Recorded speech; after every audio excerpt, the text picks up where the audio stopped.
Hello বন্ধুরা, Rajnandini food লাভার্সে আপনাদের সকলকে স্বাগত। আজকে বানাবো সাবুর মুচমুচে ফিঙ্গার পকোড়া। সাবুর ফিঙ্গার পকোড়া বানানোর জন্য নিয়েছি বড় দানার সাবু, যেটা আমি মোটামুটি 1 থেকে 1.5 ঘন্টা ভিজিয়ে রেখেছিলাম। আর দেখতেই পাচ্ছেন জলও ঝরিয়ে রেখেছি, একটুও জলও নেই। আর এটা জিনিসটা এরকম হবে, এই দেখুন এরকম সফট হয়ে গেছে, জলটা মানে পুরো টেনে নিয়েছে। 1 থেকে 1.5 ঘন্টার মতো ভিজিয়েছিলাম। বড় দানা নিলে কি হচ্ছে, এই পকোড়াটা দারুণ মানে খেতেও ভালো লাগে আর দেখতেও খুব সুন্দর হয়। আর দেখতেই পাচ্ছেন ঝরঝরে হয়ে গেছে, কারণ এটা আমি অনেকক্ষণ ধরে জল থেকে উঠিয়ে নিয়ে আর জলটা ঝরিয়ে নিয়েছি এরকম স্ট্যানারের মধ্যে। আর ছোট ছোট সাইজের 4টে আলু সেদ্ধ নিয়ে নিয়েছি। আলুগুলো আমি আগেই সেদ্ধ করে রেখেছি, তো 4টে আমি ছোট সাইজের আলু নিয়ে নিয়েছি। ঝালের জন্য কাঁচা লঙ্কা নিয়ে নিয়েছি 4টের মতো। কাঁচিতে করে ছোট ছোট করে আমি কেটে নেব, কিন্তু ওটা আমি পরে দেব। বাচ্চাদের আগে বিনা ঝালে তুলে নেব, আর তারপরে আমরা ঝালটা অ্যাড করে নেব। এখানে নিয়ে নিয়েছি কিছুটা পরিমাণে ধনেপাতা কুচি, একটা মিডিয়াম সাইজের গাজর কুড়ে কুড়ে নিয়েছি, এটাকে কুচি করা হয়নি। আর একদম ঝিরিঝিরি করে একটা মিডিয়াম সাইজের ক্যাপসিকাম কুচি করে নিয়েছি। নিয়ে নিয়েছি চিনে বাদাম, প্রায় 1 বাটির মতো নিয়েছি। এটা অ্যাকচুয়াল ভেজ, আর এটা একটু ক্রিস্পি হবে, কুড়কুড়ে হবে। এটা একদম অন্য রকমের টেস্ট, তো অবশ্যই বাড়িতে বানাবেন। সেই জন্য আমি এটা চিনে বাদাম নিয়ে নিয়েছি 1 বাটির মতো। আর এখানে নিয়ে নিয়েছি 1 টুকরো লেবু, আর এখানে গোটা জিরে, সামান্য পরিমাণে স্বাদ মতো নুন, সামান্য পরিমাণে জাস্ট হলুদ নিয়েছি সামান্য পরিমাণে। আর এখানে বাড়ির বানানো গোলমরিচ গুঁড়ো নিয়ে নিয়েছি 1 চামচের মতো নিয়েছি। তো এখানে কড়াই গরম হয়ে গেছে, এই শুকনো কড়াইয়ের মধ্যে আমি 1 বাটির মতো চিনে বাদাম দিয়ে দিলাম। আর এটাকে একটু মিডিয়াম আছে, হালকা আছে, এরকমভাবে নাড়াচাড়া করে নেব। একটু মানে বাদামগুলো যেমন গরম গরম হয়ে যায়, এভাবে আমি একটু শুকনো কড়াইয়ে আর কি ভেজে নেব। এখানে একটু মিডিয়াম আছে রোস্ট হতে থাকুক, এইদিকে আমি সেই সঙ্গে আলুটাকেও ছুলে নেব। দেখুন দেখতে দেখতে মোটামুটি সব আলুগুলো আমি ছুলে নিয়েছি, আর এইদিকে বাদামটাও প্রায় রোস্ট হয়ে এসছে। তো আর এই ফুটফুট করে আওয়াজও বেরোচ্ছে। এরপর আমি ইন্ডাকশানটাকে একটু বন্ধ করে দিই। আর চলুন আমি এই মিক্সারের জারের মধ্যে দিয়ে দিই। মিক্সারের জারের মধ্যে দিচ্ছি, কিন্তু একটু আস্তে আস্তে মিক্সারের জারটাকে অফ অন করব। কারণ কি হয়েছে, এটা পুরো গুঁড়ো করব না, মানে একটু সেই দানা দানা ভাব থাকে না, ওই রকম মানে মোটামুটি ওইভাবে গুঁড়িয়ে নেব। পুরো একদম পেস্ট করব। মিক্সিতে 2 থেকে 3 বার জাস্ট অফ অন করে নিয়েছি। আর আপনারা দেখতেও পাচ্ছেন, দেখুন একটু দানা দানাও আছে, একটু গুঁড়ো গুঁড়ো হয়ে গেছে। এইরকম জিনিসটাই চাই, বেশ একটু কুড়কুড় লাগবে, আর মুখেও বোঝাবে যেন একটু বাদাম খাচ্ছি, কিন্তু একদম গোটা গোটা বাদামটাও দিই। থেকে আমি কড়াইয়ে তেল গরম হতে দিই, তাহলে কি হবে, সময়টাও বাঁচবে। আর ওইটা মাখবো আর জাস্ট ছাড়বো, তাহলে ঝটপট হয়ে যাবে। আর এই স্ন্যাক্সটা চায়ের সাথেও, এমনি বাচ্চাদেরকে টিফিনেও, মানে যে কোনো টাইমে বানিয়ে মানে জাস্ট জমিয়ে ফ্যামিলির সাথে এনজয় করে খাওয়ার। তো অবশ্যই বাড়িতে বানাবেন আর ফ্যামিলির সাথে এনজয় করবেন, আর কমেন্টে জানাবেন যে এই রেসিপিটা কেমন লাগলো। পাচ্ছেন একটা বড় সাইজের বাটি নিয়ে নিয়েছি। এরপরে এই আলুগুলোকে নিয়ে এভাবে একটু চটকে নেব। এই দেখুন প্রত্যেকটা আলুকেই আমি একটু ভালো করে এইভাবে চটকে নেব।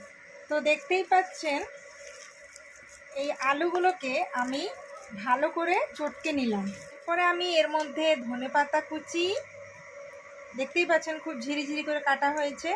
আর গাজরটা বললাম আমি কাটিনি, ওটা কুড়ে নিয়েছি স্ক্যাপারে করে। এটা কি হয়, ঝিরিঝিরি হলে বেশ একটা কালারটাও দেখতে ভালো, আর মুখেও বেশ একদম ভালো লাগে, আর ভেজিটেবলটাও মানে বাচ্চাদের টিফিনের সাথে যাবে। তো আপনারা অবশ্যই এইভাবে রেসিপিটা বানাবেন। আর এই দেখুন ক্যাপসিকাম কুচিটাকেও বেশ ঝিরিঝিরি করে করা হয়েছে। তো খুব সুন্দর একটা রেসিপি। এটা উপোসের দিনেও, মানে একদম পুরো ভেজ, তো এটা উপোসের দিনেও খাওয়া যাবে। স্ন্যাক্সের সাথে তো মানে চায়ের সঙ্গে মানে যাবেই। কোনো গেস্ট চলে এলো এইভাবে বানাতে পারেন। তারপরে বাচ্চাদেরকে কোনো টিফিন দিবেন একটু ইউনিক স্টাইলের, তখন এটা বানিয়ে ফেললেন। তো অবশ্যই বানাবেন আর ফ্যামিলির সাথে এনজয় করবেন। কমেন্টটাও জানাবেন যে কেমন লাগলো আপনাদের এই রেসিপিটা। আর এই যে আপনারা এত ভালোবাসা দিচ্ছেন, আমাদের ভীষণ ভালো লাগে। তো এইরকমই এর থেকে আরও বেশি ভালোবাসা এই রাজনন্দিনী ফুড লাভার্সে দিয়ে যাবেন। এরপরে আমি সমস্ত মশলাগুলো দিয়ে দিই। তো এর মধ্যে আমি কিছুটা পরিমাণে গোটা জিরে দিয়ে দিলাম, আর একটু স্বাদ মতো নুন, সামান্য পরিমাণে একটু হলুদ গুঁড়ো দিব, আর একটু গোলমরিচটা একটু বেশি দেবো, বেশ একটু খেতে ভালো লাগে। আর যখন ফ্রাই হবে না তখন অতটা স্পাইসি মানে লাগবে না, অতটা ঝাল ঝাল লাগবে না, তো গোলমরিচটা দিতে পারেন। আর আরও যারা ঝাল পছন্দ করেন, মানে আমরা যেমন খাই, তো আমরা যেহেতু বাচ্চাদের জন্যও বানাবো, তা এখন কি করব যে আমরা আগে এরকম নর্মাল বানিয়ে নেব, তারপরে আমরা একটু কাঁচা লঙ্কা কুচি অ্যাড করে নেবো। আর যারা বড়রাই খাবেন তো কাঁচা লঙ্কা বাটাও দিতে পারেন, কাঁচা লঙ্কা কুচি এর মধ্যে মাখিয়ে নিতে পারেন। তো এইভাবে বানিয়ে নেবেন। তো দেখতেই পাচ্ছেন আমি সমস্ত মশলাগুলোকে এইভাবে ভালো করে, দেখতেই পাচ্ছেন ভেজিটেবলের মধ্যে এইভাবে ভালো করে মিশিয়ে নিলাম। এরপরে কি করব, এই যে ভিজিয়ে রেখেছিলাম সাবুদানা প্লাস জল ঝরিয়ে, আর খুব সুন্দর ভিজেও গেছে, ফ্লাপিও হয়েছে, আর ঝরঝরে আছে, কি সুন্দর লাগছে না, একদম হোয়াইট হোয়াইট কালারের। মানে উপোসের দিনে অনেক সময় হয় না যে এই মানে চাল খাওয়া যায় না, তারপরে অনেক সময় হয় যে কি খাবো, পেটটা ভর্তি থাকবে। তো উপোসের দিনেও এটা চটজলদি বানিয়ে নেবেন না, মনে হবে না যে উপোস করেছেন। তো এই দেখুন, মানে এত সুন্দর মুখরোচক খাবার, যারা নিরামিষ খান, পিওর নিরামিষ, তাদের জন্য এই রেসিপি অবশ্যই জানাবেন যে রেসিপি কেমন লাগলো। আর দেখতে পাচ্ছেন একটু চটকে চটকে নিচ্ছি, আর বেশ একটু 1-1.5 ঘন্টা মতো ভিজেছিলাম তো সাবুটা, আর জলটাও ঝরিয়ে নিয়েছি। মানে কি হয়েছে, ভিতরটা নরম হয়ে গেছে, আর কি হয়েছে, জলটা পুরো একদম ঝেড়ে একদম বেরিয়ে গেছে। স্ট্যান্ডারের মধ্যে রেখে দিয়েছিলাম জল ঝরানোর জন্য, আর দেখতেও কি কিউট হয়েছে দেখুন, একদম দারুণ লাগছে। দেখতেই পাচ্ছেন মাখা হয়ে গেছে। এরপরে চলুন আরও টেস্টি, মুখে লেগে থাকার মতো, এই যে আমি শুকনো কড়াই যে রোস্ট করে নিয়েছিলাম, এই বাদামগুলো দিয়ে দিচ্ছি। দেখতেই পাচ্ছেন কিছুটা মানে অর্ধেকটা ভাঙা, কিছুটা একটু পোড়া, কিছুটা একটু গুঁড়ো গুঁড়ো ভাব। তো এইভাবে দানা দানা ভাব থাকবে, মানে কি হবে বলুন তো, মুখেও লেগে থাকবে, আর একটা ইউনিক টেস্ট লাগবে। মানে এটা যদি বানিয়ে না খান না, সত্যি কিন্তু খুব মিস করবে না। বাচ্চারাও কিন্তু টিফিনে এটা ভীষণ পছন্দ করবে, বাচ্চা বড় সবাই। তো অবশ্যই বানাবেন। আর স্ন্যাক্সে তো জাস্ট জমে যাবে, চা কফি বানিয়ে আর এটা বানিয়ে ফেলুন। তো বাড়িতে সাবু থাকেই, আর মোটামুটি ক্যাপসিকাম ধনেপাতা বাজার থেকে আনা হয়ই। আলু সেদ্ধ কোনো ব্যাপারই না, বাড়ি থেকে আলু সেদ্ধ করে নিলেন আর ঝটপট এটা বানিয়ে ফেলুন। শুধু একটু সাবুদানাটা একটু আগে ভিজিয়ে নিতে হবে। বড় দানা নিলে কি হয়, একটু দেখুন দানাটাও একদম দেখা যায়, আর যখন তৈরি হবে না, মানে খেয়ে একদম ভুলতে পারবেন না, এত সুন্দর এই রেসিপি। চলুন এরপরে আমি এগুলোকে গড়ে নেব। তো এরকম অল্প অল্প পরিমাণে নিয়ে নেব। এটা যেমন খুশি করতে পারেন, কিন্তু এইরকম শেপটা কি হয়, দেখতেও ভালো লাগে।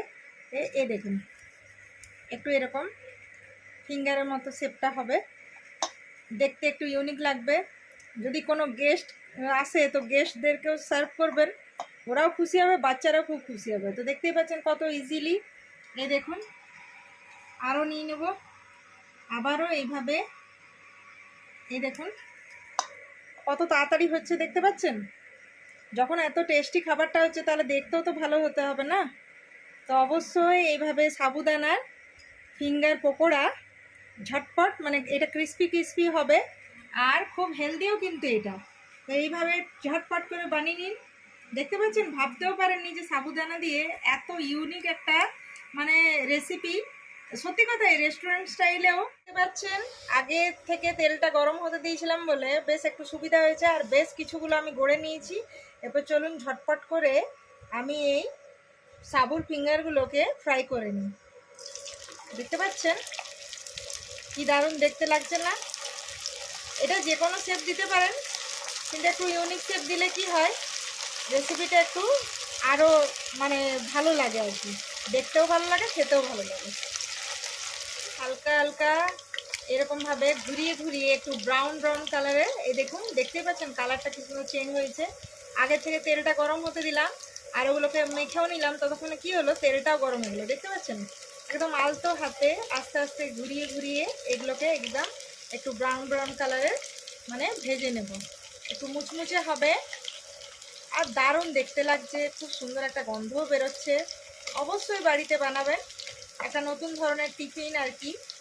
তো আপনাদের সাথে শেয়ার করলাম, এটা বাড়িতে আমি মাঝে মধ্যে বানাই। তো আমি ভাবলাম যে এটা আজকে বানাচ্ছি যখন, তখন আপনাদের সাথে শেয়ার করি। তো কমেন্টে অবশ্যই বন্ধুরা জানাবেন যে কেমন লাগলো এই রেসিপিটা। বাচ্চারাও খেয়ে কিন্তু ভীষণ খুশি হবে। আর ওই যে বললাম, উপোস যারা করবেন তারাও কিন্তু সারাদিন উপোস করার পরে মনে হয় যে একটু কিছু ভালো কিছু খেলে হতো না।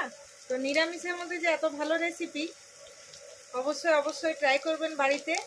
আর রাজনন্দিনী ফুড লাভার্সে এইভাবে অনেক অনেক অনেক ভালোবাসা দিয়ে যাবেন। দারুণ একটা স্মেল আসছে। হ্যাঁ, তো অবশ্যই সুন্দর গন্ধ বেরিয়েছে। আর কালারটাও দেখতে পাচ্ছেন, একদম মানে গোল্ডেন ব্রাউন কালার হয়ে গেছে। আর উপর থেকে কিন্তু ক্রিস্পিও হয়েছে, আপনাদেরকে দেখিয়েও দিচ্ছি। তো চলুন, এইগুলো ফ্রাই হয়ে গেছে, আমি তুলে দিয়ে দিই। আর এই আর অপেক্ষা করবে না, তো ঝটপট করে দেখুন। অপেক্ষা করবে না মানে এত সুন্দর গন্ধ ভাজা হচ্ছে। হ্যাঁ, আর এই অবশ্যই। মুচমুচে খাবারটা স্বাদ হ্যাঁ। নেবো না।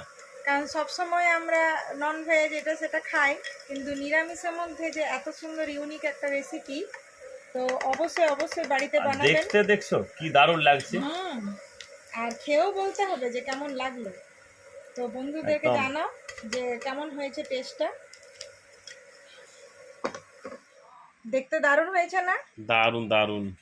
আর মানে খুব সুন্দর একটা ইউনিক আর শেপও গন্ধটা দেওয়া কত হয়েছে। সুন্দর আসছে হ্যাঁ, নাকের মধ্যে এবার একদম চলো পুরো। এর মধ্যে, আচ্ছা কেউ যদি লেবু না পছন্দ করেন তো নাও দিতে পারেন। এটার মধ্যে চাট মশলা, লেবু যে যেমন একটু নিতে চান নিতে পারেন।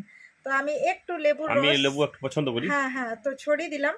একটু ইউনিক লাগবে যে যেমন ভাবে। কেউ যদি চাটনি দিয়ে খেতে ইচ্ছে করে চাটনিও দিতে পারেন। আমার চাটনিও রেডি আছে। চাটনি কি খাবে তুমি? না না না না না না। ঠিক আছে, তাহলে আজকে আমার শুধু এটাই দাও। শুধু নরমাল এটাই মানে taste এখন আর করো। অপেক্ষা সইছে না।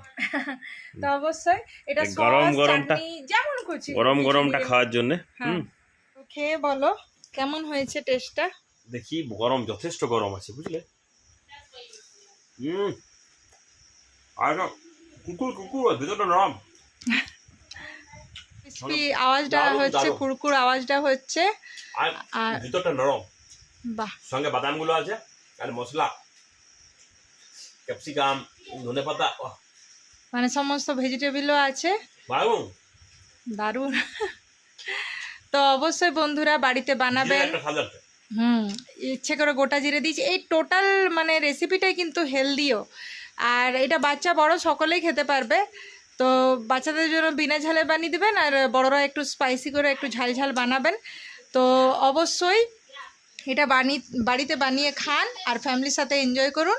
তাহলে আজকের মতো বাই বাই বাই। বাই।